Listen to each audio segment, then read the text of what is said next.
Welcome to Agenda Edina, a program summarizing the actions taken at City Hall that affect you most. I'm your host, Dorothea Marty.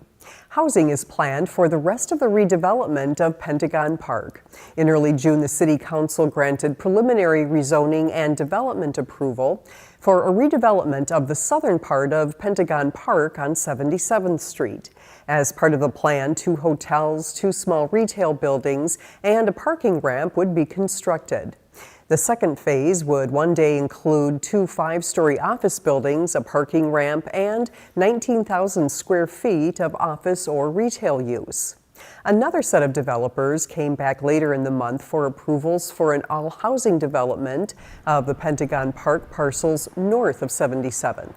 The first phase of the project, proposed by Chase Real Estate Group, is to develop about 11 acres of the 29-acre site with a 360-unit market-rate apartment building and a 225-unit senior apartment building. Well, what's there now is a swath of concrete and a swath of 1,000 parking stalls. And it's a challenging site. There's a lot of work to do with soil corrections, with the water table, but all of this will really be worth the work in the end to see something really transform from something gray and outdated to what will be a new community for Edina.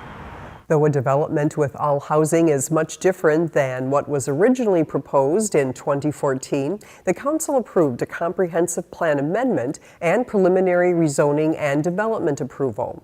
Chase Real Estate Group will need to come back to the city for final approvals. The City of Edina is working on several stormwater improvement projects this summer with Wenck Associates. Part of the shoreline of the mill pond along East Sunny Slope Road will be stabilized to prevent further erosion. Engineers hope the project will serve as a demonstration of a stabilized shoreline to educate the community on water quality practices they could adopt. We know the community really values clean water, and they like to promote wildlife, they like to walk around water bodies, they like to recreate in water bodies. So we have to manage stormwater so that those water resources are protected and we can eventually get them to a better place where they're healthier. 3 smaller storm sewer projects from the 2011 Comprehensive Water Resources Management Plan would also be completed to protect properties from flooding. In one project, 275 feet of 12-inch storm sewer pipe will be replaced with 24-inch storm sewer pipe on Gleason Road near 78th Street. That should help lower the 1% annual chance flood elevation of a nearby pond to protect adjacent properties. In another project, a flap gate would be installed in an existing manhole to lower flood risk to nearby properties. And in the third, existing storm sewer structures would be replaced with new flow structures to help limit the rate of flow to a rear yard depression.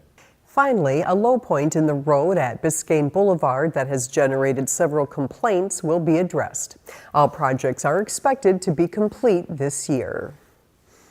Already one of the region's primary commercial, residential, and medical districts, the Greater Southdale area is uniquely positioned to demonstrate how public and private interests can come together to shape a vision for new suburban community development. Formed about 18 months ago, the Greater Southdale Area Working Group will host an open house, 6:30 to 8:30 p.m., July 12th, to present their progress on a plan for the area and receive feedback. The group, it's a fantastic group of talented Edina residents, and it's been going fantastic. Really creating a unified set of guiding principles that we've used as projects have come in over the past couple of years. So now it's really refining those principles that we've been using and creating a more clear blueprint for future development. The open house will be held at the Public Works and Park Maintenance Facility. Members of the working group will answer questions, listen to concerns, and take comments from residents. A second open house will be held in the fall. As major improvements continue to progress at Braemar Golf Course, we would like to show you some of the latest additions to the clubhouse and driving range. When city leaders and Braemar Golf Course managers decided to take a big swing at improvements at the golf course, they knew it may not be easy. It's been a long time coming. A lot of the improvements that we've made could have been done over the years, but we decided to get them all knocked out at once, and we're going to have a great product at the end. This summer, new practice facilities will be open and ready to go at the course. It started with the driving range, and it's going to work its way over to the different putting greens, chipping greens, and bunker greens that we have out here.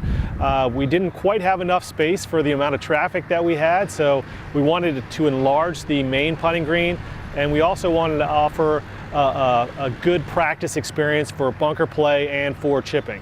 But the improvements aren't just for those who bring clubs. The course will also open its new multi-use space this summer. I think it's going to be a great amenity for the community.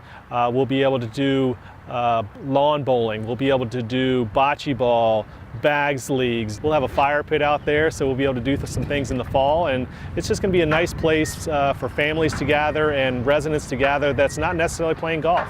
As for the ongoing improvements, the interior of the clubhouse will get some updates, along with the future Red River Kitchen restaurant on site and the pro shop.